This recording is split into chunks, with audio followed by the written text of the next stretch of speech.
Hi friends and friendly subscribers, welcome back to my channel. This is Inner Hill Tarot, and today we're going to open this Gregory Scott Tarot, a tarot of positive clarity from Los Caribbean that I believe it's published last year. It's kind of interesting tarot deck. Oops.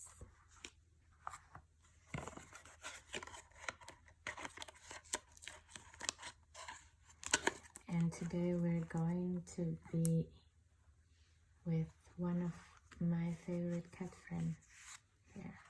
So let's see from the little white book what is this Gregory Scott Tarot is about. So this deck has been devised and designed by tarot expert, reader and YouTuber Gregory Scott with the artwork of Davide Corsi. Okay, he's quite Davide did quite a lot for Los Caribbean, if I'm not wrong. So what is behind this deck is a useful food for thoughts for readers of any experience. So for him, any tarot card, for Gregory Scott, any tarot card should be easy to recognize, because every card is an archetype and positivity. It's carrying positive energy because hope is stronger than despair after all.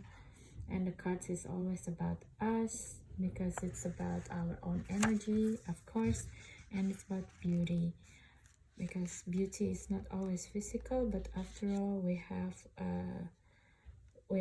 the tarot make us able to see beauty behind the surface. It's quite nice. It's a little bit different from regular Los Caribbean little white book. It's more modern, so it's interesting as it is. Let's start the silent flip through. Enjoy, guys.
Okay guys, we just finished doing the silent flip through of this Gregory Scott tarot, accompanied by one of my cat friend. Did you hear that? I know, baby. Of course, every cat wants to get fed 5 times a day. Oh, look at you, handsome boy.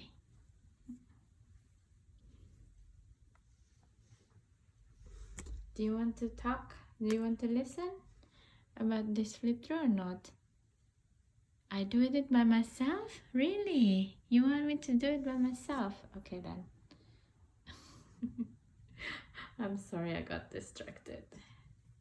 He's too handsome, my friend. So, okay guys, sorry about this. Let me adjust. Right.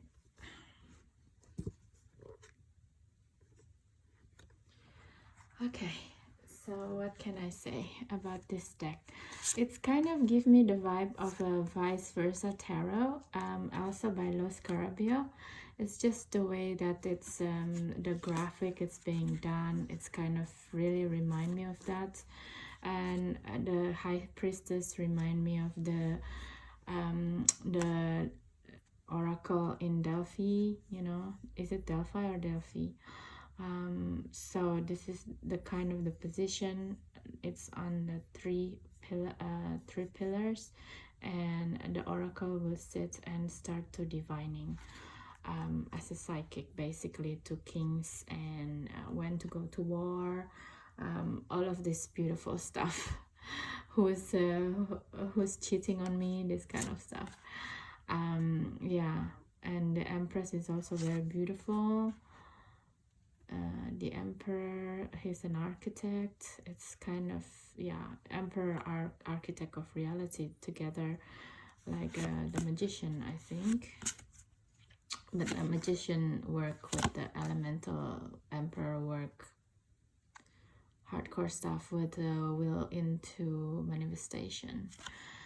And the Hierophant is kind of freaked me out because it's like a little child, like a child pope or something, and it's also kind of give me the energy of Greta Thunberg for a little bit. That's you know, she was starting as a teenager when she give talk about climate change and all of these things, and people just have to listen to her at the time. That's the vibe that I kind of get. Yeah, with the child pope, you know, it's very interesting, and I'm not really sure I agree with this Hierophant or pope as a child.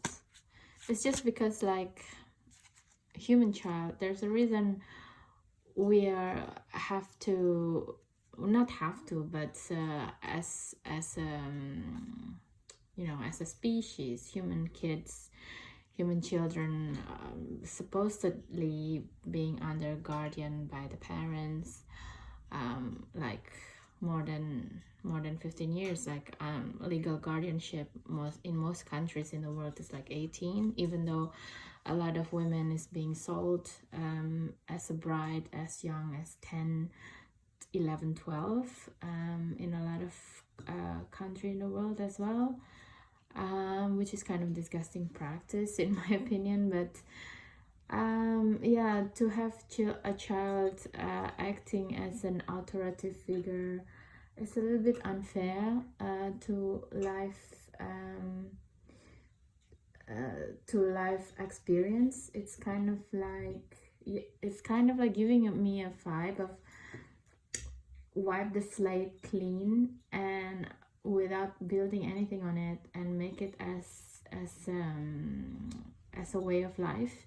So basically it's just like wipe slate clean. That is the Hierophant. That is the law that we should do in our life. And it's also kind of giving me a vibe of Chinese dynasties, like every succession of the dynasties from before, the first thing the Chinese dynasties do, the emperor that would succeed the previous dynasties would do is like burning the books, and a lot of them is like killing wise people and killing the technician or artisan, stuff like this. It's famous. If you want to read it out, you can try to figure it, try to find the history books. And that is one of the reason a lot of like artisans are running away from China to Japan and creating like amalgamation work imported from China. So that's why like a lot of arts in Japan is like very subtle, very high art, because it's come from you know, the mind of the ancestor is already very high art. It's not something that's learned behavior in 100 200 years, but it's longer. So it's kind of, that's why it's kind of freaked me out also, the Hierophant as a child, and it doesn't really give me a good vibe actually, this card.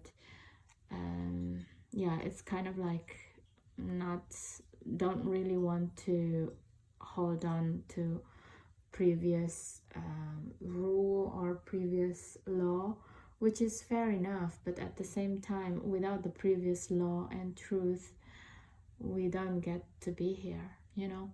So yeah, yeah, I have a aversion to this card. Anyway, moving on. The Lovers, it's really interesting with the cherubim. Instead of one single angels, there's a lot of small cherubims, and I think it's more aligned with today's energy, where you have to have a lot of situations that can put you and the other person together, you know, because with the era of technology, there's too easy to swipe left and right.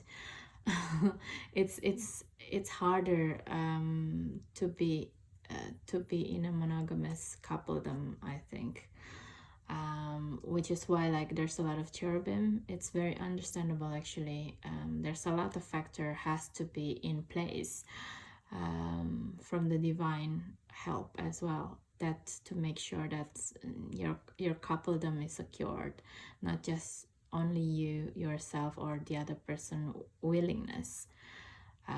That can help sometimes. That's how I see it. It's very interesting.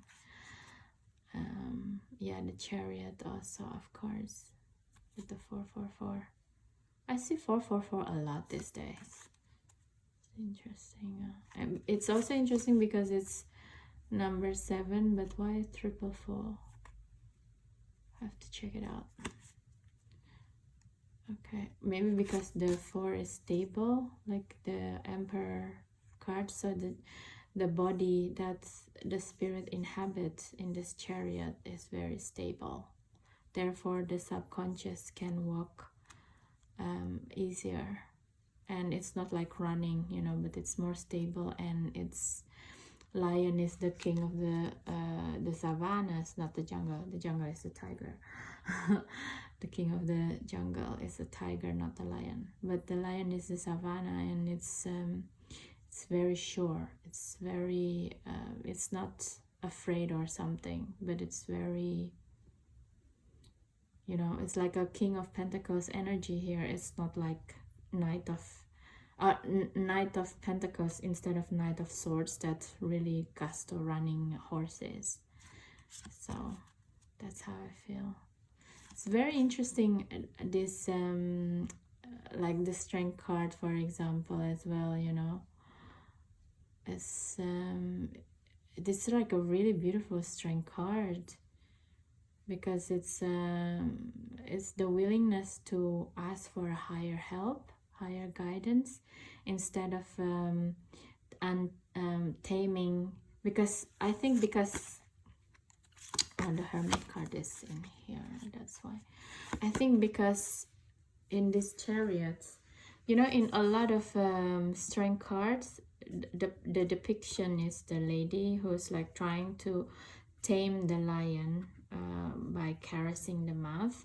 But in this thing, in this chariot, it's already with the tamed subconscious, you know, the tamed conscious and subconscious already well understood, the one that within. So I think that's why the strength is connecting with the higher power. How to actually, this is beautiful strength card because it's about surrendering, surrendering to higher power, and to understand that everything that happens is for the best. It's not things happening for you, not to you, kind of feel. And the strength here is really about the trust to the universe, to the higher self. It's beautiful, beautiful card. I don't really like this hermit card. To me it's a little bit because the idea of a hermit, it should be like in the darkest of nights you still believe in your light, right? There's a lot of lights here. It's a bit confusing. Hermit in the digital age, maybe. So this is like the real lights, and this is like the cell phone, and this is the artificial intelligence realm. It's really funny. The wheel of fortune. It's beautiful. And the justice is really freaked me out as well. Is this a justice, you know, like someone who's dead because of poison? I'm not sure this is supposed to be justice. Anyway, it's beautiful, death card. I like the devil here as well, this card, because it's beautiful because it doesn't including other being than oneself, you know. And it's just a really beautiful card to put the responsibility of addiction, of limited belief into oneself. So there is no devil, no projected devil outside highlighted. There is none of that. It's go back to responsibility of oneself. It's beautiful. I love this devil. The tower and the star is also interesting because it's the mermaid instead of like starseed beings. Well, it can still be starseed beings as well, that's dwelling on the sea. Mermaid.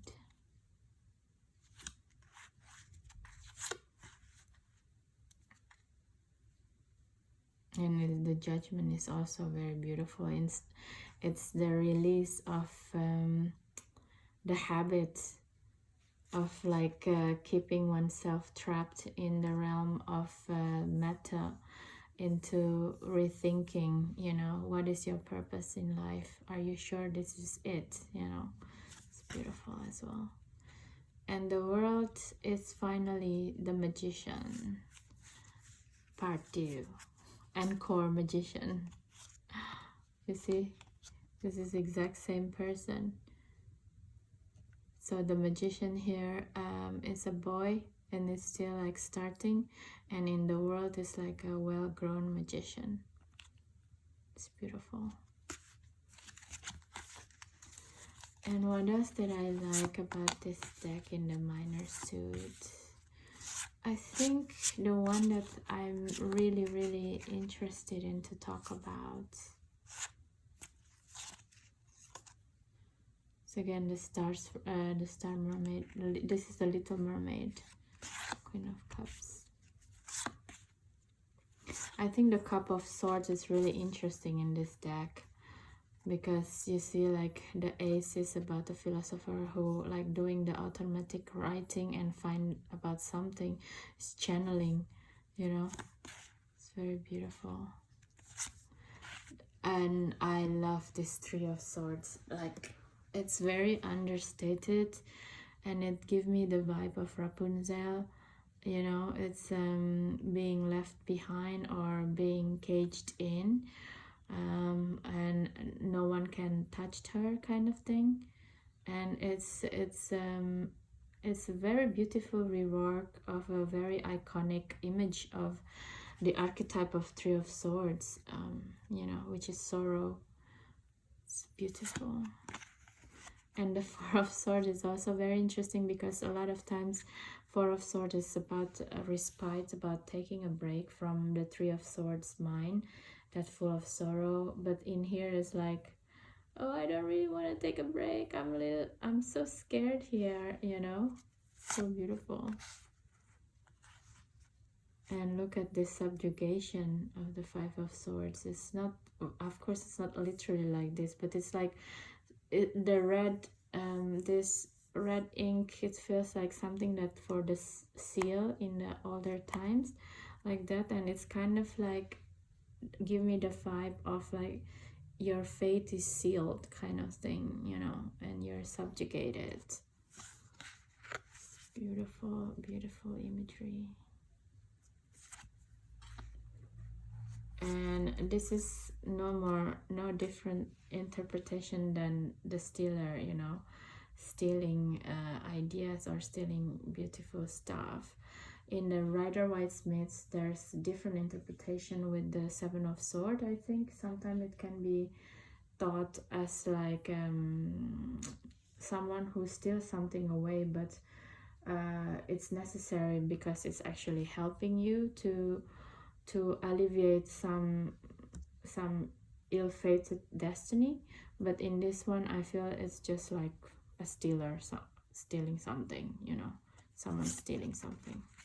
And the Eight of Swords is also really beautiful. Look at this. And because a lot of times in the Eight of Swords is just depicted that you can unlock yourself.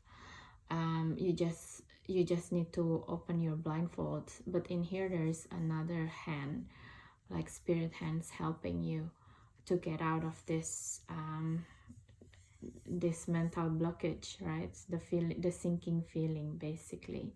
But at the same time, I guess if it's like the negative, it can be like someone who's pushing you into this kind of hellhole. You're allowing someone who live in your mind rent free and send you down in a rabbit hole, I guess.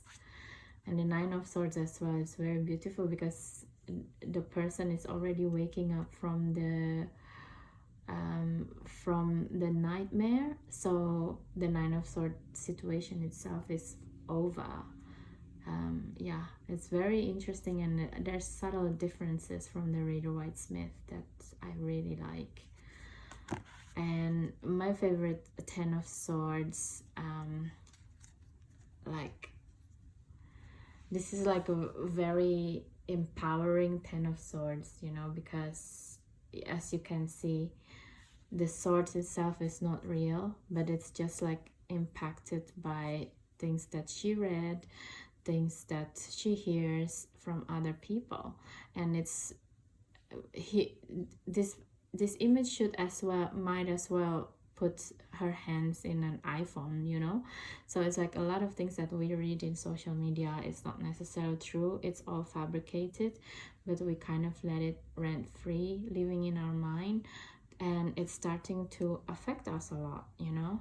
So one by one the swords is coming in, and it's all just like an illusion, because the moment she closed the book, the sword is gone. It's beautiful. Ten of Swords, very empowering. It's very nice. And we go to the court cards. Page of Swords, studying the alchemical journey, thinking. And this Knight of Swords, also really beautiful depiction, as well as someone who's with harsh words, you know. It's not just the energy of haste, of fastness sometimes in making decisions, but also harshness in saying things to other people. It's kind of remind me of the energy of Five of Swords as well sometimes, somehow, this card. It's like, look at this Queen of Swords. She's really like cold-hearted person, because see in the background it's like people like got punished by her, and she's like It's kind of give me a vibe of a sociopath, a little bit of or like psychopath, you know, this Queen of Swords. It's so cold. Despite what she's doing is gardening. Twisted, twisted mind. And the King of Swords is, yeah, someone who has authority on law, you know, like a judge, lawyer, something like that as well. Someone who well versed in his words. Someone who knows how to understanding books or other people's words, you know, very wise, very interesting.